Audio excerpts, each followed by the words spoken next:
محترم سامعین و ناظرین، ایک اور نئی ویڈیو کے ساتھ ہم آپ کی خدمت میں حاضر ہیں، اور آج کی اس ویڈیو میں ہم بات کریں گے کہ پتنگ اڑانا کیسا ہے اور پتنگ لوٹنا کیسا ہے۔ اگر پتنگ گھر میں آ کر گر جائے تو اس کا کیا حکم ہے؟ تو چلیے بلا تاخیر کے شروع کرتے ہیں۔ اعلیٰ حضرت علیہ الرحمہ سے اس تعلق سے سوال پوچھا گیا تو آپ فرماتے ہیں کہ پتنگ لوٹنا حرام، اور خود آ کر گر جائے یعنی گھر میں گر جائے تو اسے پھاڑ ڈالے، اور اگر معلوم نہ ہو کہ کس کی ہے تو ڈور کسی مسکین کو دے دے، یعنی اس کا دھاگا، کہ وہ کسی جائز کام میں صرف کر لیں، اور خود مسکین ہو تو اپنے صرف میں لائے، یعنی خود بھی استعمال کر سکتا ہے جبکہ خود مسکین ہو۔ پھر جب معلوم ہو کہ فلاں مسلم کی ہے اور وہ اس تصدق یا اس مسکین کے اپنے پر راضی نہ ہو تو دینی آئے گی، یعنی اگر معلوم ہو جائے کہ فلاں مسلم کی ہے تو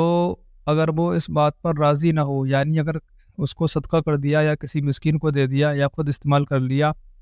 اگر وہ اس پر راضی ہے تب تو ٹھیک ہے، اور اگر اس پر راضی نہیں ہے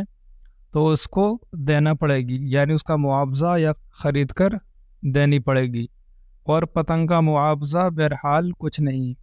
اسی طرح کے مزید مسائل جاننے کے لیے ہمارے چینل کو سبسکرائب کریں اور اس ویڈیو کو زیادہ سے زیادہ شیئر کریں۔ آج کی ویڈیو میں صرف اتنا ہی، پھر ملتے ہیں کسی نئی ویڈیو کے ساتھ۔ اللہ حافظ۔